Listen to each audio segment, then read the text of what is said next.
साहित्य निधि में आज सुनिए देश की अग्रणी कथाकार डॉक्टर उर्मिला शिरीष की लिखी हुई कहानी दरवाजे। मेरी जुबानी। मैं हूँ सीमा सिंह। वो दरवाजे के बाहर है और वो दरवाजे के भीतर है। वो बार बार आवाज़ देकर बुला रहा है। उसकी आवाज़ में तड़प है, पुकार है, हृदय से निकली कराह है। और ये उसकी तड़प भरी आवाज़ को सुनकर भी अनसुना कर रही है। निर्णय लेना ही होगा। कब लोगी निर्णय? जल्द ही। जल्द कब? कब? कब तक? कोई तारीख, कोई दिन, कोई पहर? जब बुढ़ापा और बीमारी चेहरे पर, बालों में, हड्डियों में उतर कर उन्हें गला देगी, चेहरे को मुरझा देगी, बालों को झड़ा देगी और स्मृतियों को सदैव के लिए दुख के सागर में डुबो देगी, तब? और सुनो, फिल्मी तर्ज पर कहूँ कि कहीं देर ना हो जाए। तो सच्चाई को देखो और समझो। उस तरफ के सारे दरवाजे बंद हो जाएंगे। दरवाजे खुले ही कब थे? दरार तो थी झांकने के लिए। दरार से हवा आ सकती है, पर पूरी रोशनी नहीं, जो कभी उजाला बनकर बिखरती है तो कभी विटामिन डी के रूप में हड्डियों को सुदृढ़ बनाती है। सबसे पहले किसके बारे में सोचना चाहिए? बच्चों के बारे में। वे सोचते हैं समाज के बारे में। समाज सोचता है स्वर्गीय पति के बारे में। वे देखने आएंगे पति के परिवार के बारे में। उन्होंने पलट कर देखा। सोचना है तो सिर्फ अपने बारे में सोचो, क्योंकि आज तुम्हारे बारे में सोचने वाला वो है या स्वयं तुम। एक का साथ पाने के लिए सबका साथ छूट जाएगा, लेकिन एक उससे तुम्हें सब कुछ मिलेगा। प्यार, सुरक्षा, जीने का मकसद, रूहानी ताकत, बुद्धि का साथ, संवाद करने वाला साथी, जिंदगी की कद्र करने वाला। और शेष सबके साथ भाग्य की लिखी इबारत पढ़ने के लिए सब तुम्हें बार बार याद दिलाएंगे, और तुम अपने एकांत में पूजा नहीं, प्रार्थना नहीं, प्रेम नहीं, केवल आंसू बहोगी। और यही आंसू तुम्हारी नियति बन जाएंगे। चुनना तुम्हें है। मन छटपटा रहा है, बुद्धि तर्क वितर्क कर रही है, हृदय भावों में छलक रहा है, आत्मा परमात्मा को पुकार रही है। पेड़ों पर शाम की परछाइयाँ उतर आई हैं। पक्षियों का कलरव अब धीरे धीरे मंद होता जा रहा है। जीवित जीवों की पुकार मंद होते हुए भी हृदय में सीधे धड़कने लगती है। बीच में पेड़ों की शाखों से अजीब सी आवाज़ें, ध्वनियाँ और सरसराहटें उठती हैं। ध्यान से सुनती है, कान लगाकर। चित्त धरकर तो हर आवाज़ में, हर ध्वनि में, हर सरसराहट में कोई न कोई पुकार, व्याकुलता, आर्त और तड़प सुनाई देती है। ये भी क्या अकेले हैं मेरी तरह? मेरी आवाज़ें, मेरी पुकार, मेरी तड़प कैसे एकाकार हो गई है इस जीव जगत के साथ? वो खिड़कियां बंद कर देती है। सुशांत का परिवार इटली में बस गया है। परिवार को लेकर सुशांत ही गया था। इधर पिता का अच्छा खासा बिजनेस था, उधर सुशांत की नौकरी बहुत अच्छी थी। वहीं की लड़की से शादी कर ली थी। पिता ने विरोध किया था, सुशांत को बुलाते रहे, पर सुशांत ने कह दिया था कि उसे बिजनेस में कोई दिलचस्पी नहीं है। उम्र के साथ पिता चिड़चिड़े और अकेले होते गए थे। फैक्ट्री पहले घाटे में गई, फिर बंद हो गई। काम करने वाले कर्मचारी, वर्कर्स सब बेरोजगार हो गए थे। उनके घर में आर्थिक अभावों का ऐसा असर पड़ा कि एक आध ने तो आत्महत्या तक कर ली थी। पिता की मृत्यु के बाद सुशांत ने कह दिया था कि यहाँ की सारी संपत्ति बहन को दे दी जाए। अब इतने वर्षों बाद लौटकर आया है, तो जैसे लंबी तपस्या के बाद बुद्ध को बुद्धत्व प्राप्त हुआ था, उसी तरह उसे आत्मबोध हो रहा है। बोध हो रहा है पीछे छूट गए समय का, संबंधों का, संबंधों के बीच फैली शांत पड़ी अनुभूतियों का। लगभग 1.5 दशक बाद, तमाम तरह के भोग विलास सुखों में जीने के बाद, सुशांत को अपने देश और अपने शहर के बारे में जानने की, वहाँ से लौट आने की एकाएक बेचैनी होने लगी। सुशांत को लगा था संपत्ति देने, देश छोड़ देने से स्मृति लोग भी उससे छूट जाएगा, लेकिन यहाँ तो ज्यों ज्यों उम्र बढ़ रही थी, स्मृति लोग उसे खींच रहा था। किसी एक की याद ने उसे जैसे सोते से जगा दिया। एक नहीं बल्कि 7-8 रातें वो जागता रहा। भूमिका तैयार करता रहा कि बच्चों को क्या कहेगा, पत्नी को कैसे समझाएगा कि माँ की मृत्यु के बाद उसका मन इस खूबसूरत, भव्य और आलीशान मकान में घबराने लगा था। फूलों से सजा ये मकान उसे बेरंग, उदास और खामोश लगने लगा था कि वो यहाँ घुट घुट कर मर जाएगा। बस वही एक निर्णय की रात थी, अन्यथा जीवन में कई रातें आई होंगी, जागती हुई, उल्लास से भरी, नृत्य और संगीत की स्वर लहरियों में डूबी, प्रियतमा की बाहों में झूलती, शराब के नशे में थिरकती। वो इस रात ने जैसे उसे सारे रंगों से, आवरणों से, भ्रमजालों से, आकाश, पाताल और धरती की देखी अनदेखी चीज़ों के आकर्षण से अलग विरक्त कर दिया था। पत्नी सुनकर 2 दिन खामोश रही, अबोला बना रहा, नाराज़ हुई, चिंता प्रकट की, पर साथ आने के बारे में एक शब्द भी नहीं कहा। बाद में आ जाऊंगी ऐसा कोई आश्वासन भी नहीं दिया। बच्चों ने कहा, पापा की मर्जी, वे जहाँ जाना चाहें, रहना चाहें जैसे। पापा ने जीवन भर हमारे लिए किया, अब उनको अपनी ज़िंदगी जीने के लिए स्वतंत्र छोड़ देना चाहिए। सुशांत का मन हवा की तरह हल्का होकर उड़ने लगा था। वो अगले दिन आसमान में उड़ रहा था और उसका मन सचमुच हवा की गति से भी ज़्यादा, यानी प्रकाश की गति से भाग रहा था। सुशांत को याद है, अलमारी में एक पुरानी डायरी हुआ करती थी। थोड़ी मेहनत की, सामान इधर उधर किया तो फटी, उधड़ी, पीली पड़ गई डायरी उसके हाथ लग गई थी। सुशांत ने मुस्कुरा कर डायरी को सीने से लगा लिया, मानो डायरी ना हो, कोई प्यारी सी गुड़िया हो। पहला फ़ोन नंबर जो खोजा वो उसी का था। घर में टेलीफोन कौन रखता है? मोबाइल का ज़माना है, पर आश्चर्य कि टेलीफोन अस्तित्व में था। रिंग जा रही थी, 1 बार, 2 बार, हाँ, तीसरी बार भी सुशांत ने फ़ोन लगाया। पूरी लंबी घंटी सुनी। हेलो, एक नरम सी उदास आवाज़ सुनाई दी। सुशांत का दिल धड़का। 64 साल के सुशांत का दिल धड़का। पूरे शरीर में एक ठंडी लहर सी दौड़ गई। हेलो, कौन बोल रहे हैं? उधर से आवाज़ में कंपन था। इस छोर पर नीरवता, उस छोर पर भी नीरवता। जी मैं सुशांत। क्या मेरी बात यामिनी से हो रही है? ओह, सन्नाटा इतना भारी, इतना लंबा, जैसे सदियां गुजर गई हों। इसी मुद्रा में बैठे हुए, फ़ोन का चोगा पकड़े हुए। क्या मैं बुत बन गया हूँ? यामिनी बोल रही हूँ। यामिनी, मैं सुशांत, भूल गई? सुशांत, कहाँ से बोल रहे हो? यहीं से, भारत से, लखनऊ से। सच? उधर से उठता, विस्मय में डूबा संगीत सा स्वर दर्द में घुलता जा रहा था, जबकि इधर से जा रही आवाज़ में खुशी पानी में शहद की तरह घुलती जा रही थी। ठीक हो? हाँ, मिल सकता हूँ, क्यों नहीं? पता नोट कर लो। कल आता हूँ, जैसी तुम्हारी मर्जी। कल यानी अब से लेकर कल तक 18 घंटे शेष थे। सुशांत उंगलियों पर गिन रहा था। 1 घंटा बाथरूम में निकलेगा, 1 घंटा घूमने में, 1 घंटा व्यायाम करने में, 1 घंटा खाना बनवाने और खाने में, 1 आध घंटा न्यूज़ सुनी जा सकती है। फिर शेष बचे घंटों में क्या किया जाए? किसी लाइब्रेरी में जाकर बैठा जा सकता है या पार्क में। किसी पेड़ की छाँव में भी समय बिताया जा सकता है। 6-7 घंटे सोने में निकल जाएंगे। उफ, नींद भी आएगी क्या? रात भर करवटें बदलते हुए बीतेगी। ये क्या हो रहा है? वक्त ने क्यों जकड़ लिया है? वक्त भी कई बार लोहे की जंजीरों की तरह जकड़ लेता है। वक्त क्यों नहीं बाढ़ के पानी की तरह बह जाता है? कुछ ले जाऊं क्या? नहीं नहीं, उसे गिफ्ट लेना पसंद नहीं था। पहले देखना, मिलना ज़रूरी है। चीज़ें तो बहाना होती हैं अपनी भावनाओं को व्यक्त करने की, संवाद करने की। हाँ, किताबों की दीवानी थी। डायरी, पेन और किताबें, इन्हीं के पीछे पागल रहती थी।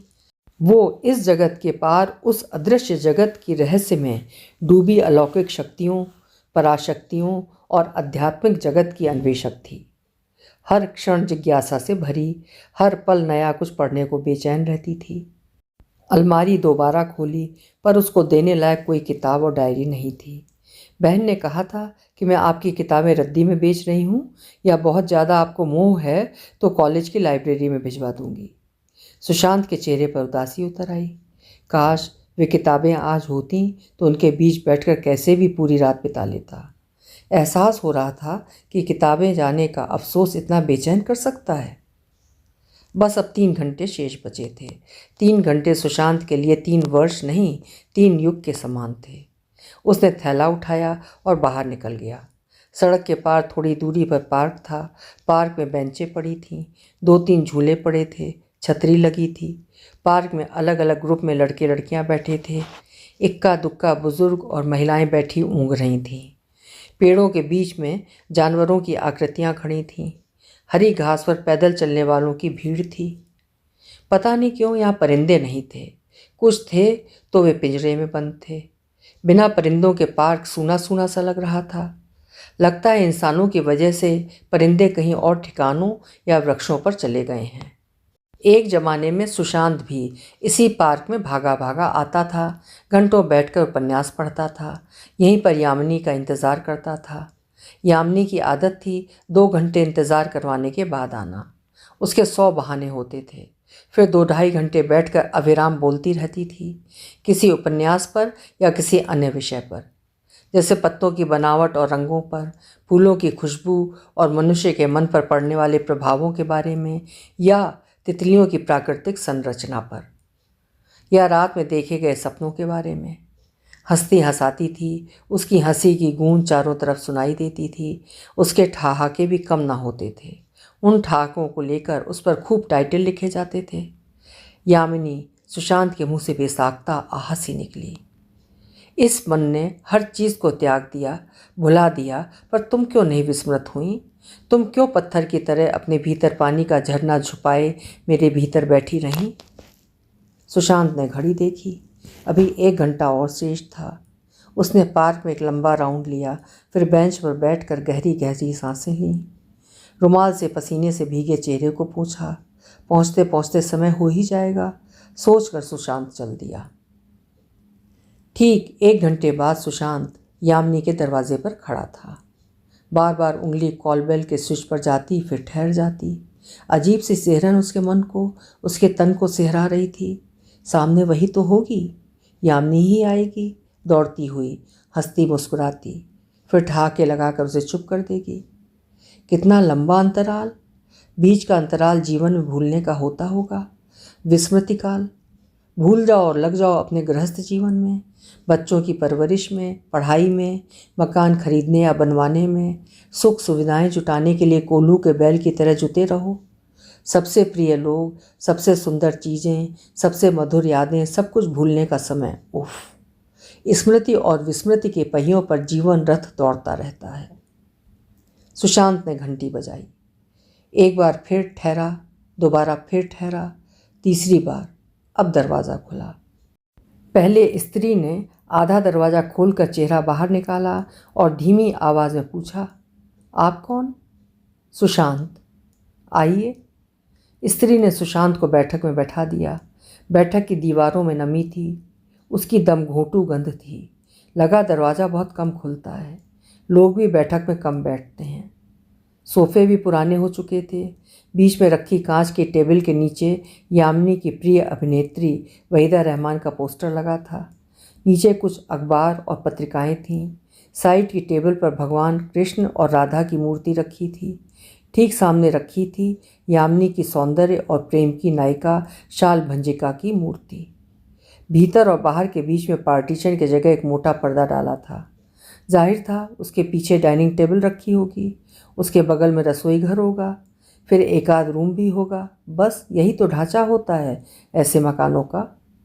आश्चर्य कि बरामदे में, कमरे में कहीं भी फूल, गमले और गुलदान नहीं था। क्या यामिनी ने फूलों, पत्तियों, लतरों से अपना नाता तोड़ लिया है? पानी लेंगे? जी। सुशांत की बेचैन निगाहें हर दरवाजे की ओर टकटकी लगाए हुए थीं। यामिनी किस दरवाजे से निकलकर बाहर आएगी? आकर जोर से बोलेगी, सुशांत। आखिर हमारी याद अब आई? क्या बीवी ने भगा दिया? फिर ठहाका लगाएगी। फिर बोलेगी, यार तुम तो बहुत बदल गए हो। किसने तुम्हारी यह हालत बना दी है? तुम्हारी लाइब्रेरी में कितनी किताबें बढ़ गई हैं। देखो मैं बिल्कुल नहीं बदली हूँ, वैसी ही हूँ।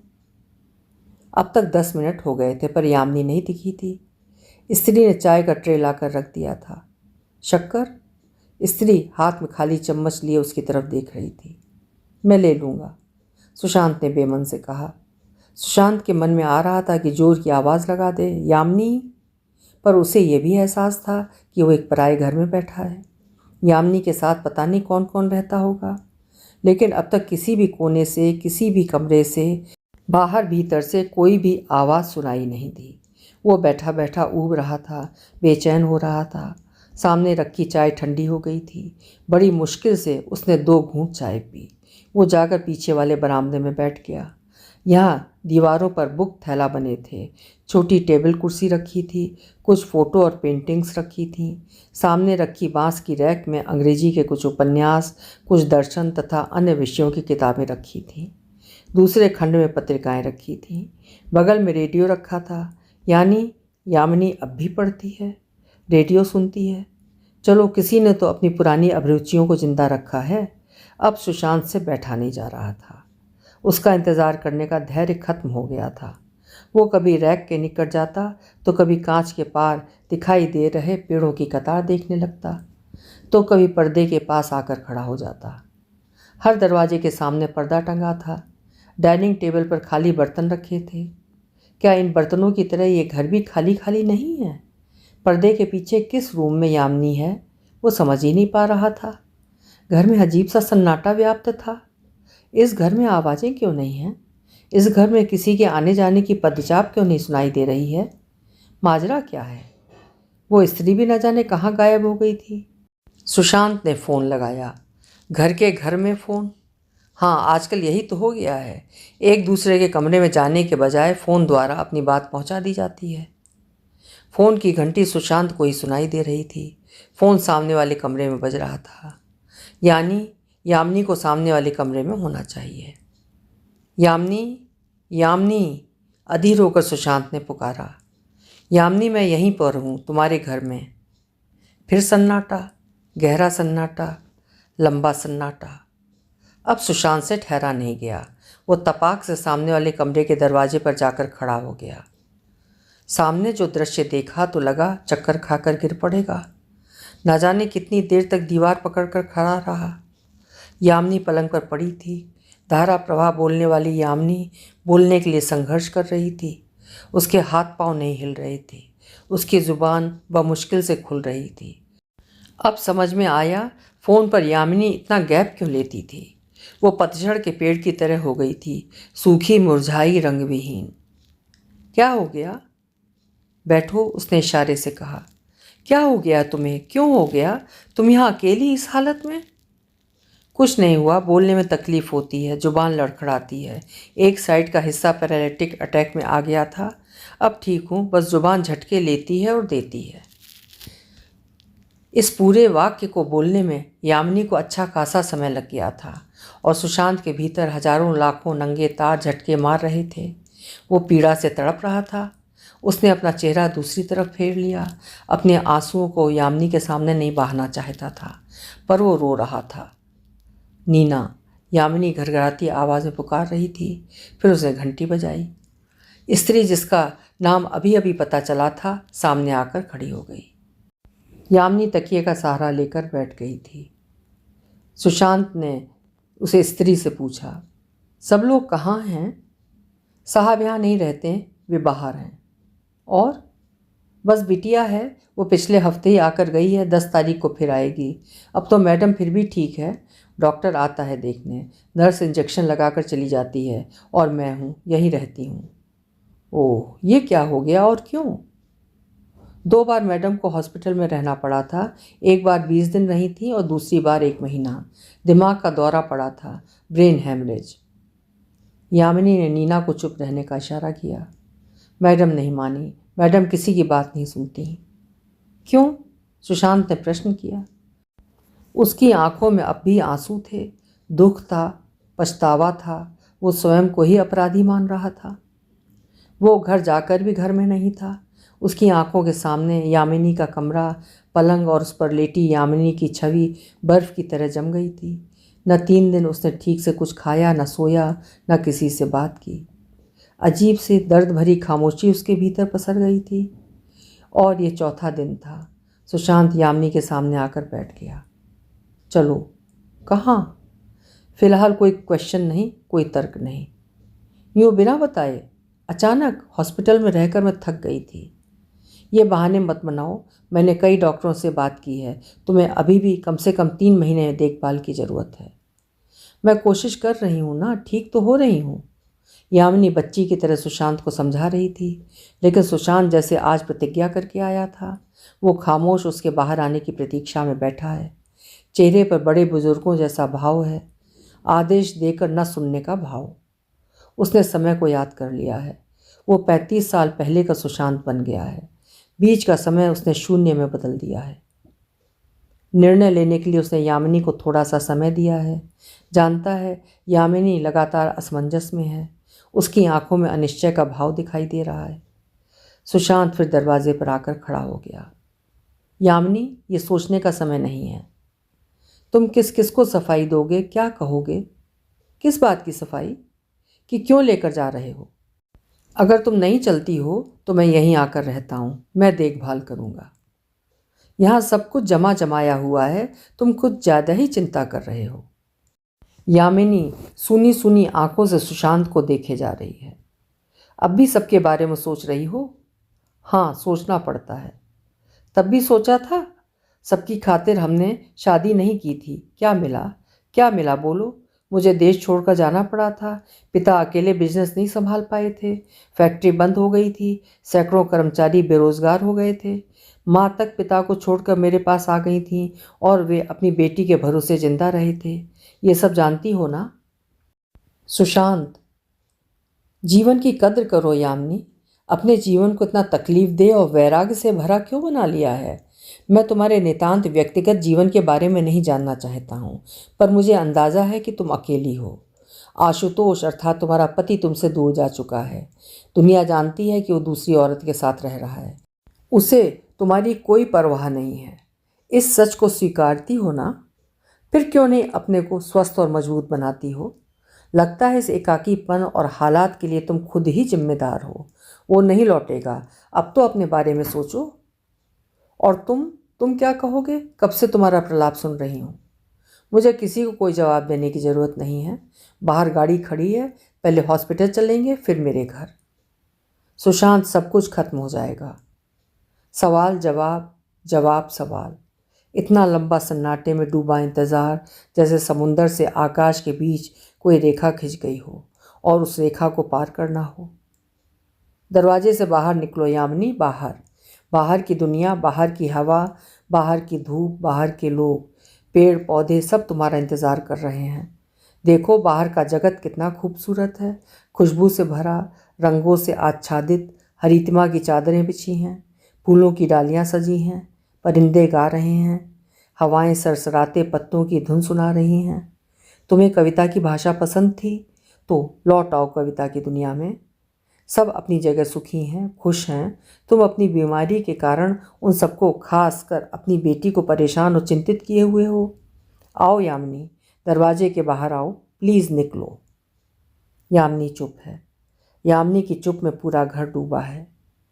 मैं बाहर हूँ, दरवाजे के बाहर तुम्हारा इंतज़ार कर रहा हूँ।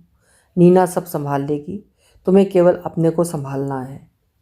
धीरे धीरे आती मौत को तुम्हें पीछे धकेलना है। जो मृत्यु से ज़्यादा डरता है वो जीवन की उतनी ही कद्र करता है। अब भी सब और खामोशी है, तरल खामोशी। सुशांत घड़ी देख रहा है, सेकंड्स गिन रहा है, समय को बांधने वाली सुइयों की गति को देख सुन रहा है। चुप चुप चुप। फिर हल्के से दरवाज़ा खुला। यामिनी व्हील चेयर पर है, साथ में छोटा सा बैग है। नीना ने एक अलग बैग में कपड़े, दवाएं और ज़रूरी सामान रख दिए हैं। साहब, गाड़ी पोर्च में आ जाती तो? सुशांत गाड़ी पोर्च में लगा रहा है। यामिनी, कुछ मत बोलो। यामिनी के होंठ कांप रहे हैं। तुम अपनी ज़िंदगी के लिए जा रही हो या ज़िंदगी के पास? यामिनी मन ही मन खुद से पूछ रही है। यामिनी ने गाड़ी में बैठते ही बेटी को मैसेज किया, आराम से आना, चिंता मत करना।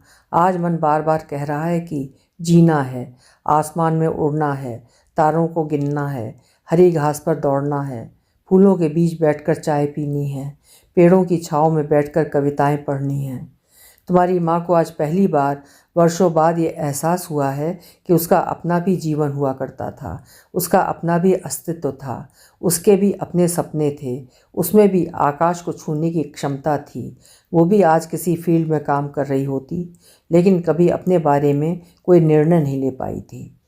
आज मेरा मन कह रहा है कि अब उसका भी अपना कोई निर्णय हो सकता है। इसी उम्मीद में जा रही हूँ। देह से जितनी बीमारियां चिपक गई हैं उन सबको अलग करना है और मन, हृदय तथा आत्मा पर वर्षों से पड़ा जो बोझ है उसे उतार फेंकना है। उम्मीद है तुम मेरा साथ निभाओगी, माँ। अभी आप सुन रहे थे डॉक्टर उर्मिला शिरीष जी की लिखी हुई कहानी दरवाजे।